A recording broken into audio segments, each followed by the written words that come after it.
भगवान राम के बाद अब भगवान विष्णु भी हुए बीजेपी से नाराज। बीजेपी को ले डूबी उसकी हिंदुत्व वाली छवि।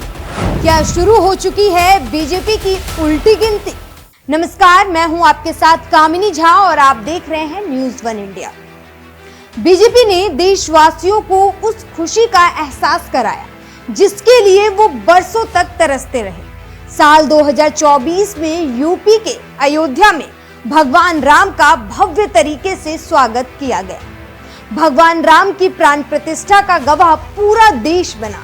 बीजेपी पार्टी के हर नेता ये उम्मीद कर रहे थे कि 4 महीने बाद लोकसभा चुनाव के जब परिणाम आएंगे तो भारत के पन्नों में इतिहास बन जाएंगे।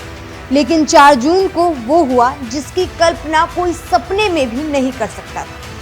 बीजेपी को भगवान राम के घर में हार का सामना करना पड़ा।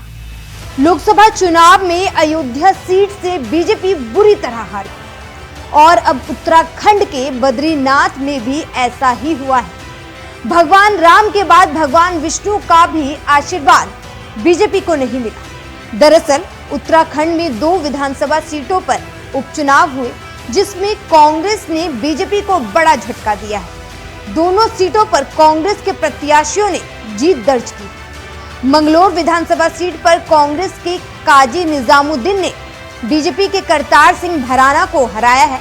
कांग्रेस के काजी निजामुद्दीन को 31,710 वोट मिले हैं।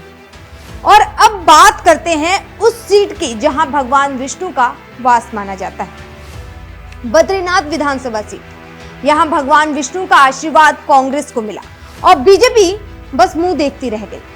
कांग्रेस के लखपत सिंह बुटोला ने 5,224 वोटों से जीत दर्ज की है। यहां बीजेपी के राजेंद्र भंडारी चुनाव हार गए। बद्रीनाथ सीट इससे पहले भी कांग्रेस के ही खाते में थी, लेकिन राजेंद्र भंडारी ने लोकसभा चुनाव के दौरान बीजेपी का दामन थाम लिया था, जिस वजह से ये सीट खाली हो गई। उपचुनाव में कांग्रेस ने एक बार फिर बीजेपी को बद्रीनाथ सीट पर मात दी है। धन वैभव का आशीर्वाद देने वाले भगवान विष्णु, जिनका अवतार प्रभु राम को माना जाता है, उन्होंने बीजेपी को जनता को महंगाई की मार झेलने के लिए छोड़ने पर, बेरोजगारी के दलदल में फंसाने और विकास के नाम पर बस बातें करने के बदले में सबक सिखाया है। बता दें कि बद्रीनाथ विधानसभा सीट पर बीजेपी के पूर्व विधायक राजेंद्र भंडारी को उम्मीदवार बनाया गया था और उनके समर्थन में खुद सीएम पुष्कर सिंह धामी मैदान में उतरे थे, लेकिन करारी हार।